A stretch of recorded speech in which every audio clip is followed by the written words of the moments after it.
Hello guys, मैं एक मंगा स्टार्ट करने जा रहा हूँ जिसका नाम है my lucky encounter from the game turn into reality. आज की वीडियो में मैं इसका चैप्टर नंबर 1 कवर करूंगा। चैप्टर का स्टार्ट होता है जहाँ हमें एक ऐसी वर्ल्ड के बारे में बताया जाता है जहाँ लोग जादू कर सकते हैं। एक ऐसी वर्ल्ड जहाँ मुख्तलिफ नस्ल के लोग रहते हैं। इस वर्ल्ड का नाम रोंडल है। बताया जाता है कि पहले यहाँ तलवारबाजी का अरूज था, लेकिन अब ये मैजिक के मामले में बहुत आगे निकल आई है, इसलिए इसे मैजिक का सुनहरा दौर कहा जाता है।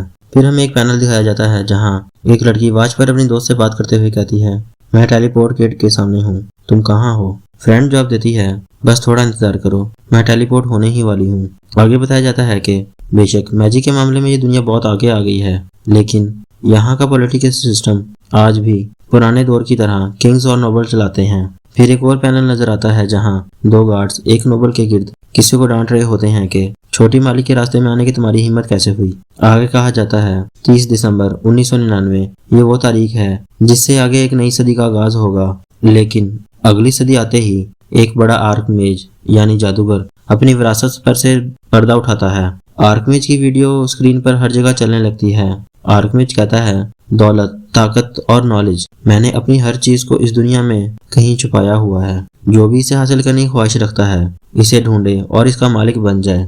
उस आर्कमेज का नाम मैनुअल लोकस है, जिन्हें नाइन सर्कल विजर्ड लॉर्ड कहा जाता है। मैनुअल लोकस वो इंसान है जो रोंडल को मैजिक के सुनहरे दौर में लाए। आर्कमेज की ये विरासत पूरी दुनिया में हलचल ले आई। जो भी इस विरासत को हासिल करना चाहता था उसने इसे ढूंढने के लिए अपना सफर शुरू कर दिया। ऐसे ही अनगिनत अफवाहें फैलने लगी, जैसे लोकस की डंजन ड्रैगन्स की जमीनों में है, या लोकस के असासे एलिसिया के खंडरों में हैं, या लोकस के स्काई फोर्ट्रेस दुनिया के सेंटर में तूफानों के समुद्रों में मौजूद हैं। दुनिया में हर कोई, चाहे उसकी कोई भी नेशनैलिटी हो या वो किसी भी नस्ल से हो या उसका कोई भी रैंक हो, आर्कमेज मैनुअल लोकस की विरासत को ढूंढने लग जाता है। लेकिन कोई भी इस विरासत को ढूंढने में कामयाब नहीं हो पाता। लतादार लोग इस पर काम करते हैं, लेकिन कोई भी बंदा इसका एक भी निशान नहीं ढूंढ पाता। और ऐसे ही 20 साल गुजर जाते हैं और फिर हमें एक बंदा दिखाया जाता है जिसके सामने कुछ स्क्रीन पैनल ओपन होते हैं। एक पैनल पर लिखा होता है, आपने मैनुअल लोकस की विरासत को हासिल कर लिया है। फिर हमें उसका चेहरा दिखाया जाता है। वो खुशी से कहता है, मैंने मैनुअल लोकस की विरासत को ढूंढ लिया। फिर पैनल चेंज होता है और हम मैजिक सेंचुरी के 2007 में आ जाते हैं। यहाँ एक महल नजर आता है जिसका नाम लॉरेंस कैसल है। एक नौकर एक बच्चे से कहता है, मास्टर एड्रियान, क्या आप फिर दोबारा लाइब्रेरी जा रहे हो? एड्रियान जवाब देता है, हाँ, मैंने बुक्स पढ़ ली हैं, उन्हें वापस रखने जा रहा हूँ। नौकर कहता है, ये काम आप मुझे भी कह सकते हो। एड्रियान कहता है, नहीं, कोई बात नहीं, मुझे एक बुक भी ढूंढनी है, इसलिए मैं खुद जाऊंगा। इस लड़के का नाम एड्रियान लॉरेंस है। एड्रियान लॉरेंस इस मांगा का मेन कैरेक्टर और विस्काउंट लॉरेंस का बेटा है, जो एक नोबल फैमिली है। अब इस मांगा में आगे एड्रियान अपनी स्टोरी बताते हुए कहता है, मेरा रीइनकार्नेशन हुआ है और मुझे अपनी पुरानी जिंदगी याद है। यहाँ रीइनकार्नेशन का मतलब है दोबारा जिंदा होना। एड्रियान मजीद कहता है, मेरी जिंदगी के आखिरी लम्हों में कुछ खास नहीं हुआ। मेरी मिलिट्री की सर्विस के खत्म होने में 1 महीना बाकी था जब मैं ट्रक पलटने के हादसे में मारा गया, और जब मैंने अपनी आंखें खोली तो मैं रिपब्लिक ऑफ साउथ कोरिया से री-इन-हार्ट किंगडम में आ गया था। पहले मेरा नाम किम मिंजी था, लेकिन यहाँ मेरा नाम एड्रियान लॉरेंस है। पहले मैं एक आम मिडिल क्लास फैमिली से था, लेकिन यहाँ मैं विस्काउंट फैमिली का दूसरा बेटा हूँ जो पूरे स्टेट की मालिक है। शुरू में मुझे अपनी नई जिंदगी पर यकीन नहीं आ रहा था और मैं काफी हैरान भी था, लेकिन मेरी पुरानी जिंदगी के तजुर्बों से मुझे नई जिंदगी में काफी मदद मिली। जब मेरी उम्र के बाकी बच्चे खेलने कूद में मसरूफ हैं, मैं अपना वक्त दूसरों के मुकाबले जल्दी सीखने में लगा रहा हूँ। आगे कोई एड्रियान के फादर को एड्रियान की तारीफ करते हुए कहता है, मैंने पहली दफा किसी को पढ़ाई में इतना अच्छा देखा है। फिर एड्रियान कहता है, मैं अपने आसपास वालों का ध्यान खींचने और अपने फादर की उम्मीदों पर पूरा उतरने में कामयाब रहा हूँ। इस पैनल में यह भी नजर आता है कि एड्रियान की दूसरी मदर और भाई ये सब पीछे से देख रहे होते हैं। आगे एड्रियान कहता है, अगर मैं कहना चाहूँ तो मुझे एक चीज से मायूसी हुई। रोंडल वर्ल्ड अर्थ के मुकाबले ज्यादा एडवांस है, इसलिए पिछली जिंदगी का नॉलेज मेरे ज्यादा काम नहीं आया। मुझे इस दुनिया में बस अपनी इज्जत को बढ़ाते रहना है और इस चीज का नाटक करते रहना है कि मैं एक जीनियस हूँ। फिर आगे दिखाया जाता है कि एड्रियान को कोई जहर दे देता है, जिसे पीकर एड्रियान जमीन पर गिर जाता है। एड्रियान मजीद कहता है, सिर्फ कोशिश करने से जिंदगी गुजारना आसान नहीं होता। एड्रियान 7 साल का था जब किसी ने इसे जहर दिया। एड्रियान खून की उल्टी करता हुआ जमीन पर पड़ा हुआ था और आसपास नौकर कह रहे थे, कोई जल्दी से हीलर को बुलाओ। हीलर कहता है, इनकी किस्मत अच्छी है, अगर हमने थोड़ी सी भी देर की हुई होती तो इन्हें बचाना मुश्किल था। एड्रियान बताता है, ये साफ है कि इसके पीछे कौन है। एड्रियान की दूसरी मदर एड्रियान के पास आकर कहती है, एड्रियान तुम नहीं जानते मैं तुम्हें लेकर कितनी परेशान थी।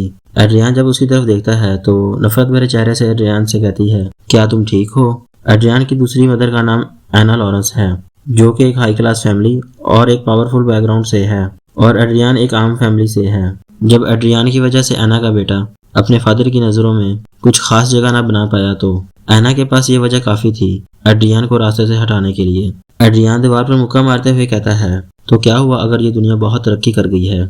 इसका पॉलिटिकल सिस्टम अभी भी बहुत पीछे है।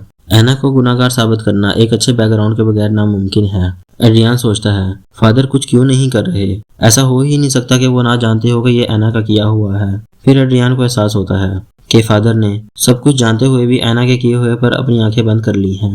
एड्रियान फिर बताता है, इस वाक्य के बाद एड्रियान ने जीनियस होने का दिखावा करना बंद कर दिया, और फिर हमें 12 साल के बाद का नज़ारा दिखाया जाता है जहां एड्रियान एक शॉप पर जाता है। शॉप का एक वर्कर दूसरे से कहता है, क्या तुम इसे जानते हो? दूसरी वर्कर उसे आहिस्ता आवाज में बताती है, ये लॉरेंस फैमिली के दूसरे यंग मास्टर हैं। पहले वाला वर्कर कहता है, अगर ये लॉरेंस फैमिली से हैं तो मतलब ये यहाँ के लॉर्ड हुए, लेकिन इन्होंने हमारे जैसे कपड़े क्यों पहने हुए हैं? इतने में एड्रियान वर्कर को बुलाता है। दूसरी वर्कर पहले वाले को खामोश करवाते हुए कहती है, जी मैं आपकी कैसे मदद कर सकती हूँ? एड्रियान कहता है, मुझे क्रॉनिकल ऑनलाइन पॉइंट्स कार्ड नहीं नजर आ रहे। वर्कर जवाब देती है, हमारी पॉलिसी चेंज हुई है, अब आपको पॉइंट कार्ड्स सिर्फ काउंटर पर ही मिला करेंगे। आपको कितने चाहिए? एड्रियान कहता है, सारे के सारे दे दो। एड्रियान जब वहां से जा रहा होता है तो वो पीछे से कहते हैं, आपकी खरीदारी के लिए शुक्रिया। एड्रियान के जाते ही दूसरी वर्कर पहले वाले को कंधे पर मारते हुए कहती है, नए लड़के क्या तुम नहीं जानते अगर तुमने एक नोबल को नाराज किया तो तुम्हें सजा मिल सकती है? पहला वर्कर माफी मांगते हुए कहता है, वो अपने नौकरों को भी स्टोर में भेज सकते थे, वो खुद क्यों आए? दूसरी जवाब देती है, मुझे कैसे पता होगा, मैं भी बहुत डर गई थी जब मैंने पहली दफा उन्हें देखा था। पहला वर्कर कहता है, क्या वो अक्सर आते हैं? उनके पास काफी गार्ड्स हैं। दूसरी वर्कर कहती है, महीने में 2 या 3 दफा, और तुम देख सकते हो वो गेम काफी खेलते हैं। एड्रियान ने जो गेम कार्ड खरीदे हैं उनकी मालियत 5 मिलियन लूट है, जो कि तकरीबन 10 लाख रुपए बनते हैं। फिर एक गार्ड एड्रियान के पास आता है और कहता है, यंग मास्टर हमें मैसेज मिला है कि यंग मास्टर सेड्रिक आपसे मिलने आपकी रिहाइशगाह पर आ रहे हैं। फिर हम एड्रियान की मदर को देखते हैं जिसका नाम सिल्विया लॉरेंस है। एड्रियान से कहती है, एड्रियान तुम आ गए। इतने में एड्रियान का भाई सेड्रिक लॉरेंस आ जाता है और चिल्लाकर कहता है, एड्रियान तुम शहर में बगैर गाड़ी के घूम रहे थे? क्या तुम्हारा दिमाग ठीक है? तुम एक नोबल के बेटे हो, क्या तुम्हें फैमिली की इज्जत का कोई ख्याल नहीं? एड्रियान उसकी बात सुनकर सोचता है, क्या बकवास है फैमिली की इज्जत? ये खुद इधर उधर लड़कियों के साथ घूमता है, क्या ये नोबल नहीं है? इसे तो खुद का ख्याल रखना भी नहीं आता। अगर मैं इसके सामने बोला तो बहस बढ़ जाएगी, तो इसलिए मुझे पीछे हटना होगा। फिर एड्रियान उसे जवाब देता है, मेरी गलती है, मैं आइंदा ख्याल रखूंगा। आगे एड्रियान कहता है, तुम्हारा यहाँ कैसे आना हुआ? सेड्रिक कहता है, मुझे लगता है फादर मुझे बिजनेस संभालने की जिम्मेदारी देने वाले हैं, तुमने भी इसके बारे में सुना होगा। एड्रियान बताता है, अर्थ के मुताबिक रोंडल एक ऐसी दुनिया है जहाँ के नोबल कांग्रेस और सियासत में शरीक होते हैं, इसी वजह से इनका शुमार मुख्तलिफ कारोबार करने में होता है। ऐसे ही खुदाई के कारोबार से पैसे कमाना भी लॉरेंस फैमिली के कारोबारों में से एक है। फिर एड्रियान सोचता है, अब मैं जान गया हूँ कि ये अचानक से यहाँ क्यों आया। यहाँ इसका मतलब है कि सेड्रिक कंफर्म करने आया है कि एड्रियान का दखल अंदाजी करने का कोई इरादा तो नहीं है। एड्रियान जवाब देता है, मैं समझ गया लेकिन मैं इनकार करता हूँ। सेड्रिक कहता है, मैं जानता था कि तुम समझ जाओगे।